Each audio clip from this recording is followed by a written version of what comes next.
Hola a todas y todos, soy Claudia López, profesora adjunta de la Cátedra A de Derechos Humanos.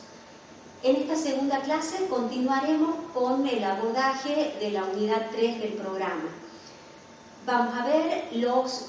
conceptos principales de un texto de Lautaro Tipier sobre el control de convencionalidad en el derecho argentino, para después abordar el debate que organizó en nuestro país el fallo de la Corte Suprema de Justicia de la Nación, conocido como Fontevecchia y D'Amico o Ministerio de Relaciones Exteriores.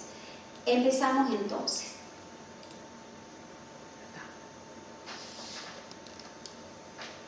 Comencemos refrescando el concepto de control de constitucionalidad. El control de constitucionalidad se encarga de realizar una comparación entre la Constitución y las demás normas del sistema jurídico de jerarquía inferior, estableciendo que la primera, o sea, la Constitución, debe prevalecer sobre las demás. Existe un sistema difuso de control de constitucionalidad en nuestro país, ya que ese control es llevado a cabo por todos los jueces, ya sean provinciales, nacionales, y este sistema es el adoptado, entre otros países, por Estados Unidos, por medio del célebre caso Marbury versus Madison, y en nuestro país fue receptado por los fallos Sojo y el Ortondo. Existe también un sistema concentrado de control de constitucionalidad, donde un cuerpo único es el encargado de llevar a cabo la revisión. Este cuerpo único es creado para ese fin exclusivamente. Este sistema ha sido adoptado en algunas constituciones europeas y también latinoamericanas a través de la creación de tribunales constitucionales.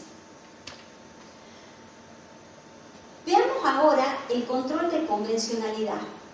Este puede ser entendido como una concordancia que realizan los jueces de las normas de derecho interno vigentes en cada país que ha suscrito la Convención Americana de Derechos Humanos y este instrumento supranacional. El control de convencionalidad busca establecer si la norma que está siendo objeto de revisión se adecua a lo determinado por la Convención de Derechos Humanos, es decir, si la misma resulta convencional o no. En el caso de ser tenida como inconvencional, el efecto que la misma trae aparejada es su invalidez, y esto determina que la misma no puede ser aplicada, incluso si se trata de la propia Constitución Nacional, como lo deja ejemplificado el célebre fallo de la Corte Interamericana de Derechos Humanos sobre el caso chileno en relación a la prohibición de la película La Última Tentación de Cristo. La jurisprudencia de la Corte Interamericana ha tenido una directa y significativa influencia en la transformación del derecho interno a través de célebres fallos como la causa Eduardo Kimmel, que provocó en el año 2010 la reforma del Código Penal, en el capítulo que trata de injurias y calumnias. Además, en otros casos, como por ejemplo en Badaro y Maceo, la Corte Suprema de Justicia de la Nación cita jurisprudencia de la Corte Interamericana. El control de convencionalidad se debe realizar teniendo en cuenta las cláusulas de la Convención Americana, más las interpretaciones que de ella ha hecho la Corte Interamericana de Derechos Humanos en sus sentencias y opiniones consultivas. Coincidimos con Sagüez, quien dice que el control de convencionalidad desempeña un doble papel. Por el primero, obliga a los jueces nacionales a inaplicar las normas internas, incluso las constitucionales, opuestas a la Convención Americana y a la interpretación que sobre dicho pacto ha realizado la Corte Interamericana de Derechos Humanos. Por el segundo, también nos obliga a interpretar el derecho doméstico de conformidad al pacto y a su interpretación por la Corte Interamericana. Es la llamada interpretación armonizante o adaptativa del derecho local de la Convención y con la interpretación que la Corte Interamericana hace de la Convención. Ello conduce a desechar las interpretaciones del derecho nacional opuestas a la Convención o a la manera en que ésta fue entendida por la Corte Interamericana.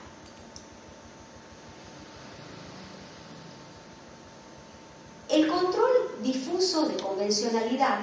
convierte al juez nacional en un juez interamericano, en un primer y auténtico guardián de la Convención Americana y de la jurisprudencia de la Corte Interamericana que interpreta dicha normativa. aunque las partes no lo soliciten, los jueces deben declarar de oficio aquellos casos en que observan que hay una inconvencionalidad. En este caso, deben calificar a la norma como contraria a la Constitución o a las convenciones, porque su superioridad sobre las restantes disposiciones es una cuestión de orden público que es extraño y va más allá del deseo de las partes. La Corte Interamericana, en el caso Hellman, señaló que la sola existencia de un régimen democrático no garantiza por sí mismo el permanente respeto del derecho internacional de los derechos humanos. La legitimación democrática de determinados hechos o actos en una sociedad está limitada por las normas y obligaciones internacionales de protección de los derechos humanos, reconocidos en tratados como la Convención Americana, de modo que la existencia de un verdadero régimen democrático está determinada por sus características, tanto formales como sustanciales. Particularmente, en casos de graves violaciones a las normas del derecho internacional de los derechos humanos, la protección de los derechos humanos constituye un límite infranqueable a la regla de las mayorías, es decir, a la esfera de los susceptibles de ser decidido por parte de las mayorías en instancias democráticas. En estas instancias también debe primar un control de convencionalidad que es función y tarea de cualquier autoridad pública y no solo del Poder Judicial. Cabe destacar, entonces, que todas las autoridades y órganos de un Estado parte en la Convención tienen la obligación de ejercer un control de convencionalidad. Esto significa que en la práctica se ha instaurado un control dinámico y complementario de las obligaciones convencionales de los Estados de respetar y garantizar los derechos humanos, que obra conjuntamente entre las autoridades internas, que son las primariamente obligadas, y las instancias internacionales, que están obligadas en forma complementaria. En consecuencia, la Corte Interamericana no puede realizar de manera exclusiva el control de convencionalidad porque el alcance de su competencia contenciosa no cubre más que una exigua proporción de los diferentes casos en los que día a día en nuestro hemisferio diferentes autoridades públicas se enfrentan a normas internas que violan los derechos humanos. Por esto es que el estándar de control de convencionalidad hace que las autoridades internas tengan la obligación de garantizar que el objeto y fin de los tratados se cumpla, enviando además, con la adopción de este estándar, el mensaje de que cualquier materia judicial o de otra índole puede estar relacionada con el ejercicio de los derechos humanos. Las nuevas fronteras entre el derecho nacional y el internacional, tras la recepción del derecho internacional, son hoy más borrosas que nunca, y por eso es que abogadas y abogados deben estar listos para utilizar en sus razonamientos tanto las normas internas como las normas internacionales.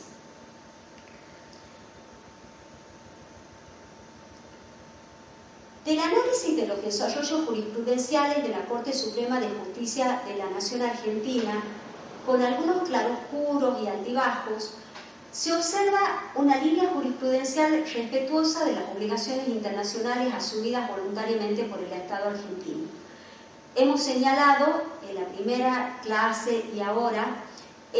los fallos de Mejián, Giroldi y Carranza-Latrubese. Hemos elegido especialmente esos fallos y hemos señalado también la materialización en los operadores jurídicos argentinos de la necesidad de demandar y realizar un control de convencionalidad amplio, difuso y de oficio. No obstante, vamos a analizar ahora un fallo dictado por la Corte Suprema de Justicia de la Nación el 14 de febrero del 2017, conocido como Ministerio de Relaciones Exteriores y Culto sobre informe de la sentencia dictada en el caso Fontevecchia y D'Amico versus Argentina, fallo que generó un debate que aún no ha concluido. Analicemos brevemente los hechos del caso. En el año 2001, la Corte Suprema confirmó la sentencia de Cámara que había hecho lugar a la demanda de daños y perjuicios promovida por el expresidente Carlos Saúl Menem contra el editorial Perfil S.A., Jorge Fontevecchia y Héctor D'Amico. La Corte entendió que la difusión de ciertas notas periodísticas vinculadas con la presunta existencia de un hijo no reconocido de Menem había lesionado de forma ilegítima su derecho a la intimidad, tutelado en el artículo 19 de la Constitución Nacional y en el 17 de la Convención Americana, entre otras normas, y confirmó la condena pecuniaria dispuesta por la Cámara, aunque reduciendo los montos de esta condena. Como dato de color, les recuerdo que años después de esta condena, la familia Menem accede a hacerse un análisis de ADN y se prueba que Carlos Nair es efectivamente el hijo del expresidente Menem. Continuamos con los hechos del caso. Encontrándose firme la sentencia de la Corte Suprema, que impone una pena pecuniaria, y habiéndose cumplido con esta reparación económica que allí se ordena, Jorge Fontevecchia, Héctor D'Amico y Horacio Berbisky, este último en representación de la Asociación de Periodistas, sometieron el caso al Sistema Interamericano de Protección de Derechos Humanos en el entendimiento de que la sentencia de la Corte Suprema había vulnerado el derecho a la libertad de pensamiento y expresión contenido en el artículo 13 de la Convención Americana. En consecuencia, solicitaron que se declare la responsabilidad internacional del Estado argentino. El 29 de noviembre de 2011, la Corte Interamericana, después de seguir el trámite propio del procedimiento en sede internacional, en el que solo intervinieron las presuntas víctimas y los representantes de nuestro país, o sea que Menem no intervino, declaró que el Estado argentino había violado el derecho a la libertad de expresión de los peticionantes. La Corte Interamericana afirmó que la sentencia constituía por sí misma una forma de reparación, pero adicionalmente dispuso que el Estado debía, en primer lugar, dejar sin efecto la condena civil impuesta a Jorge Fontevecchia y Héctor D'Amico, así como todas sus consecuencias. En segundo lugar, publicar un resumen oficial de la sentencia. En tercer lugar, reintegrar las sumas abonadas como consecuencia de la sentencia de la Corte Doméstica y también las correspondientes a las reparaciones admitidas en su decisión internacional, que eran daño material y los gastos derivados del trámite del proceso interno y del proceso internacional. A instancias del proceso de seguimiento del cumplimiento de su sentencia, que realiza la Corte Interamericana, el Ministerio de Relaciones Exteriores demanda el cumplimiento de la sentencia, y esta petición es la que origina el fallo dictado el 14 de febrero del 2017 por la Corte Suprema de Justicia de la Nación, que ahora analizaremos. Como dijimos, la sentencia de la Corte Interamericana ordenaba tres cosas. Al momento del dictado de la sentencia, el Ministerio de Relaciones Exteriores, una de ellas ya se había cumplido, que era la publicación de la sentencia. El tema del reintegro de las sumas abonadas en cumplimiento de la sentencia nacional, más las costas y gastos, no competía a la Corte Suprema de Justicia, ya que eso se encontraba en trámite ante el Poder Ejecutivo. En consecuencia, toda la sentencia gira en torno a la orden de la Corte Interamericana de dejar sin efecto la condena civil y sus consecuencias. Que la Corte Interamericana ordene realizar una condena civil contra periodistas no es algo novedoso. En su jurisprudencia sobre libertad de expresión encontramos, por ejemplo, el famoso caso de Herrera Ulloa contra Costa Rica de 2003, que incluso fue muy citado por nuestra Corte Argentina. No obstante, lo usual hasta ese momento era que la Corte ordene devolver a las víctimas las sumas abonadas por esas condenas de los tribunales domésticos. En este caso, lo que la Corte Interamericana hace es avanzar un poco más, porque al ordenar, digamos que cesen los efectos de la condena civil, buscaba borrar los efectos de la condena dictada en violación de la libertad de expresión. En casos previos como Expósito, que correspondía a la ejecución de la sentencia de la Corte Interamericana en el caso Bulacio, la Corte Suprema de Argentina había establecido que el margen de decisión de los tribunales argentinos quedaba acotada por la integración del país en un sistema de protección internacional de derechos humanos, que esto obligaba a cumplir las decisiones de la Corte Interamericana, que eran obligatorias y vinculantes para el Estado en los términos del artículo 68 de la Convención Americana. La Corte dijo en ese momento que esta obligación existía aun cuando no se estuviera de acuerdo con lo decidido e incluso si se advertía contradicción con el propio orden constitucional. En un posterior caso, también contra Argentina, conocido como Derecho, que correspondía a la ejecución de la sentencia internacional del caso Bueno Alves, la Corte mantuvo con amplia mayoría esta interpretación y con base en esos fundamentos revocó una sentencia que había declarado la prescripción de la causa en la que se investigaba a un policía por tortura. Estos casos evidenciaban un compromiso potente de apertura del sistema legal argentino hacia el sistema interamericano y eran consecuencia de un proceso jurídico y político previo que le daba sustento y cuyos puntos culminantes fueron la aprobación de los principales tratados de derechos humanos en la transición democrática de los 80, la reforma de la Constitución de 1994 y la incorporación posterior de varios tratados a la normativa constitucional por mayoría calificada del Congreso y la anulación legislativa por un amplio consenso multipartidario de las leyes de obediencia debida y punto final en el año 2003. En el caso Fontevecchia, la Corte Suprema de Justicia de la Nación dio marcha atrás con aquella posición de apertura y sostuvo que si bien las decisiones de la Corte Interamericana son, en principio, de cumplimiento obligatorio, no deberían ser cumplidas si el Tribunal Interamericano actuó en exceso de su competencia, o bien cuando la condena es de cumplimiento imposible por contradecir principios de derecho público constitucional argentino. En el caso, entendió que la Corte Interamericana se había excedido de su competencia al imponer la revocación de una decisión previa de la propia Corte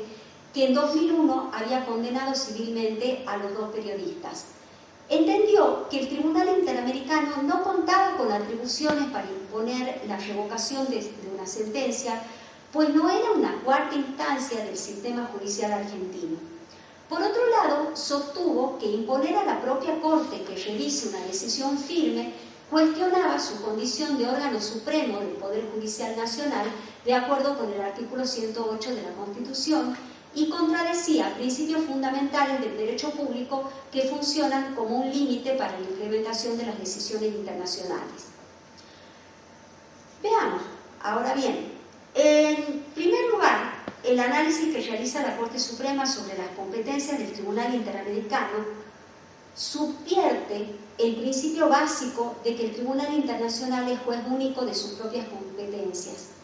Esta es una regla que sostiene todo el tinglado del sistema interamericano de derechos humanos y de otros sistemas de justicia internacional. Es obvio que no puede cuestionarse la competencia del tribunal recién cuando éste dicte una sentencia que no es de mi agrado. Ningún sistema jurídico de resolución de controversias, ni nacional ni internacional, puede existir si admite que se pueda desconocer la competencia del tribunal quien acaba de perder el juicio. En el caso, el Estado argentino, a través de la representación de la Cancillería, no cuestionó la competencia de la Corte Interamericana para conocer el caso, ni alegó exceso de sus poderes remediales, es más, cumplió parcialmente con la condena e impulsó su cumplimiento por la propia Corte. No obstante, pretende negar la competencia de la Corte. En el caso Expósito, la Corte Suprema discutió y protestó por lo que entendió un ejercicio excesivo de facultades del Tribunal Internacional. Sin embargo, acató el fallo. En Fontevecchia, el supuesto exceso de competencia sirvió para alzarse en contra del cumplimiento del fallo. No tuvo un tono dialógico, sino que expresó una disputa de autoridad. Por otro lado, el argumento relativo a que el Tribunal Regional no es una cuarta instancia de los sistemas de justicia nacionales no sirve para discutir el alcance del poder remedial de la Corte Interamericana.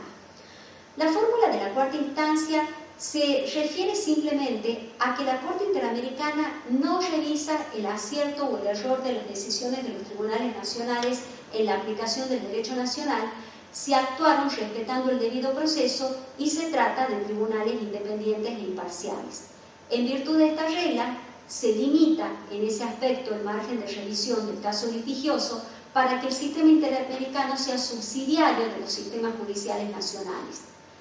Pero la Corte Interamericana sí examina si una decisión judicial violó la Convención Americana.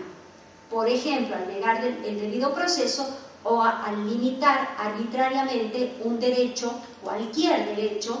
que está comprendido en la Convención, como la libertad de expresión, la libertad sindical, etcétera, etcétera. Si concluye que lo hizo, su poder remedial no se limita a fijar reparaciones patrimoniales, sino que puede obligar al Estado condenado a dejar sin efecto, revisar o anular la decisión o anular sus efectos jurídicos. Técnicamente, la Corte Interamericana no revoca la decisión porque no es un tribunal superior resolviendo un recurso de apelación dentro de un único proceso. Y en eso la Corte Suprema Argentina tiene razón. El proceso internacional es un nuevo proceso judicial diferente al litigio interno, con sus instancias, sus propias partes litigantes, etc. Lo que hace la Corte Interamericana es ordenarle al Estado que adopte los mecanismos necesarios para dejar sin efecto o privar de efecto jurídico la decisión. En ocasiones, la Corte Interamericana manda a seguir adelante una investigación indicando que no puede oponérsele obstáculos a eso, lo que implícitamente obligará al Estado, por los mecanismos que el propio Estado disponga, a reabrir ese proceso si hubiera sido cerrado en sede judicial. No altera esta facultad el hecho de que la decisión judicial que se dispone revisar provenga de la máxima instancia del Poder Judicial del Estado. Todas las instancias del Estado están obligadas por la Convención Americana, en las esferas de su competencia, a dar cumplimiento de buena fe a las sentencias de la Corte Interamericana de Derechos Humanos, de acuerdo a lo que establece el artículo 2 y el 68 de la Convención. Así como el Tribunal de Derechos Humanos puede imponer al Congreso, que es cabeza máxima del Poder Legislativo, cambiar una ley, o bien al Presidente, que es cabeza del Poder Ejecutivo, revisar un acto administrativo, puede imponer a la Corte Suprema, que es, digamos, la cabeza del Poder Judicial, que revise o anule una sentencia por los caminos que la legislación de cada Estado determine. La competencia convencional de la Corte Interamericana para ordenar que se revisen sentencias de tribunales nacionales es coherente con el principio del previo agotamiento de los recursos internos, que contribuye a definir su papel subsidiario. Sería absurdo que la Convención, por un lado, disponga que las víctimas deben agotar los procesos judiciales nacionales antes de acceder en sus demandas al sistema de protección internacional, y que luego inhibiera a los órganos del sistema de revisar el alcance de las decisiones judiciales. Si así fuera, las víctimas quedarían en medio de una trampa. Pero además, si la cosa juzgada en la esfera nacional fuera rígida e inmodificable, la justicia internacional de derechos humanos no tendría razón de ser. Se limitaría a adjudicar pagos de dinero para compensar aquello que el dinero no puede nunca compensar, como la vida o la integridad física o la libertad personal, sin poder restituir a las víctimas en el goce de sus derechos conculcados, que es lo que manda hacer el artículo 63 de la propia Convención Americana. La Convención entiende por reparación, precisamente, hacer cesar los efectos de la violación y restituir a la víctima en lo posible a la situación previa al agravio. Si la Corte Interamericana no pudiera ordenar remedios que apunten a ello, simplemente no existiría tutela internacional efectiva. No hubiera podido, por ejemplo, la Corte Interamericana obligar a revisar sentencias que cancelaron arbitrariamente la ciudadanía, o sentencias que ordenaron, por ejemplo, la pena de muerte. Pero el punto más conflictivo de toda decisión está en el argumento de la existencia de un orden conformado por los principios fundamentales del derecho público argentino, que funciona como valladar infranqueable de reserva de soberanía ante la aplicación de los tratados internacionales, incluso de los que han sido constitucionalizados. Este argumento se basa en una lectura particular del artículo 27 de la Constitución, que dice que los tratados que firme el gobierno federal deben respetar los principios de derecho público de la Constitución. Esta interpretación implica nada más que el retorno de una visión dualista de la relación entre el derecho internacional y el derecho interno. Esto es, la afirmación de la existencia de dos sistemas normativos diferentes, dos planetas que giran cada uno en su órbita y que requieren siempre una norma o acto de habilitación para que la norma internacional se integre al orden jurídico nacional sin alterar su núcleo identitario. La tesis contraria sostiene que los tratados incorporados a la Constitución y el resto de la norma constitucional conforman una única estructura jurídica, un bloque de constitucionalidad. Ese bloque normativo debe ser interpretado como una unidad, buscando coherencia entre sus normas. Ello conduce a una interpretación que no puede desplazar una norma por otra, ya que normas de igual rango no pueden invalidarse mutuamente. Dicho en otros términos, no existe un valladar de principios de derecho público argentino que nos resguarde de las amenazas exógenas de los tratados de derechos humanos, porque esos tratados integran plenamente el orden constitucional en los términos del artículo 75, inciso 22, y los principios rectores que recogen conforman ellos también el derecho público del país. En ese punto, para la tesis del bloque de constitucionalidad, no puede leerse el artículo 27 separado del artículo 75, inciso 22. La obligatoriedad de las sentencias de la Corte Interamericana, establecida en el artículo 68 de la Convención, es un principio fundamental del derecho público constitucional argentino, tanto como el artículo 108 de la Constitución, que asigna a la Corte Suprema la cabeza del Poder Judicial. La posición del bloque único parte de una clara premisa política. Cuando el Poder Constituyente llevó los tratados a la Constitución, analizó que eran compatibles con ella, de modo que no corresponde a los jueces presuponer contradicciones entre el tratado y la Constitución originaria. La cuestión excede el cumplimiento de las condenas internacionales, pues el valladar de los principios de derecho público de la Constitución podría limitar también la aplicación del tratado de rango constitucional en la esfera nacional y conducir a una revisión de toda la arquitectura constitucional. La Corte parece plantear una suerte de subordinación de los tratados de derechos humanos, aún de aquellos de rango constitucional, a los principios inconmovibles que recoge el artículo 27 de la Constitución. Como si esos tratados, para regir constitucionalmente, debieran atravesar el tamiz de los principios rectores. ¿Qué ocurrirá como hipótesis extrema si un nuevo intérprete constitucional entendiera que los derechos y principios jurídicos que traen esos tratados y sus estándares interpretativos, como por ejemplo el derecho a la vivienda, al agua, a la consulta indígena, a la igualdad de identidad de género o a la imprescriptibilidad de los crímenes masivos, qué pasará si un intérprete considera que colisionan con los principios fundamentales del derecho público argentino introducidos en el texto, en el ideario del siglo XIX? La reivindicación de la soberanía judicial que realiza la Corte Argentina no solo debilita el compromiso de participación de nuestro país en el sistema interamericano, limita también la utilidad de ese ámbito que ha funcionado históricamente para dirimir conflictos sobre derechos básicos.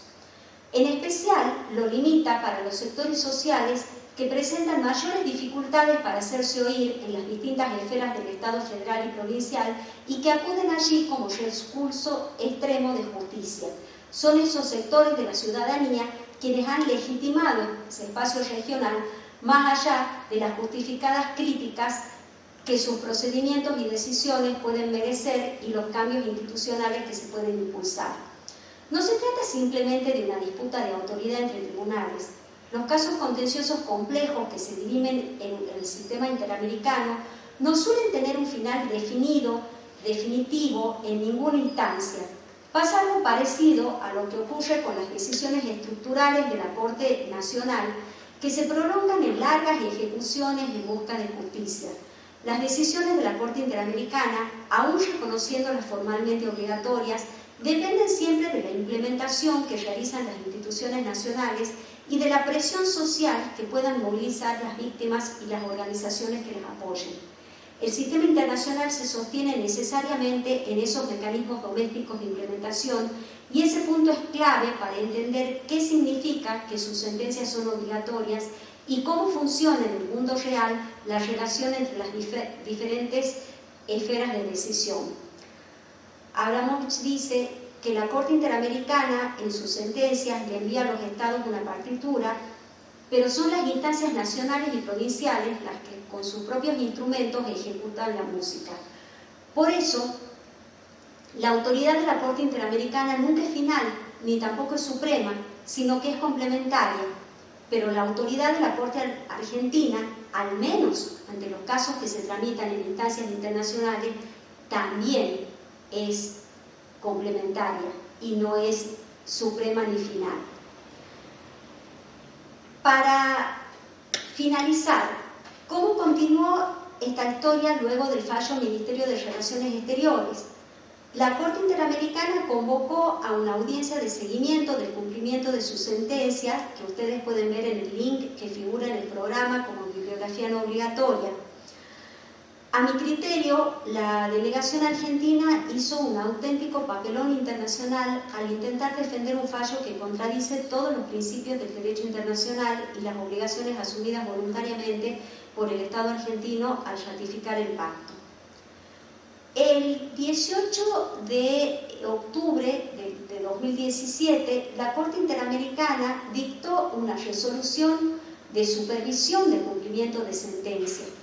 En ella interpretó que el Estado argentino podía cumplir con su orden original mediante algún otro tipo de acto jurídico diferente a la revisión de la sentencia, como por ejemplo la realización de una anotación indicando que esa sentencia fue declarada violatoria de la Convención Americana por la Corte Interamericana de Derechos Humanos. La Corte Suprema de Justicia entendió que la interpretación formulada por la Corte Interamericana no vulnera los principios de derecho público establecidos en el artículo 27 y ordenó que se realice tal anotación por resolución 4015 del año 2017. En el ámbito del Poder Ejecutivo, por un decreto presidencial del 26 de junio de 2018, se ordenó el pago de la suma fijada por la Corte Interamericana de Derechos Humanos. Es decir que, como vemos, los 3 puntos establecidos por la Corte, aunque con bastante mora, por la Corte Interamericana, terminaron cumpliéndose y toda la discusión que hizo la Corte Argentina, una especie de pataleta, digamos, que hizo frente a esta orden de la Corte Interamericana de dejar sin efecto su sentencia, pudo zanjarse al final por métodos creativos, o sea, buscando de qué manera se podía privar de efecto esa sentencia que había sido ya declarada contraria a las disposiciones del Sistema Interamericano de Protección de Derechos Humanos. Consideramos que el debate continúa, ya que resulta imprescindible que la Corte Suprema de Justicia de la Nación evite exponer al Estado argentino a situaciones que comprometan su responsabilidad internacional.